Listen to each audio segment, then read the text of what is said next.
दोस्तों, आज के समय में मौसम परिवर्तन के कारण गला बैठना, खांसी जुकाम इत्यादि होना, बुखार होना बहुत तेज़ी से देखा जा रहा है और अनावश्यक रूप से एंटीबायोटिक के सेवन से हमको कोई लाभ नहीं मिलता। ये सिद्ध भी हो गया कि एंटीबायोटिक का बहुत ज़्यादा प्रयोग हमारे शरीर के लिए बहुत ज़्यादा नुकसानदायक है और हमारी इम्यूनिटी पावर बहुत डाउन हो रही है।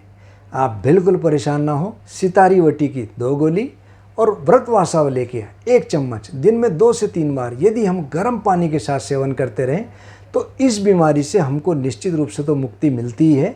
सिर में दर्द हो, जाड़ा लगता हो, गला बैठा हो, गले में बलगम हो या खांसी जुकाम हो, बुखार की शुरुआत हो, उसमें हमको मुक्ति मिल जाती है।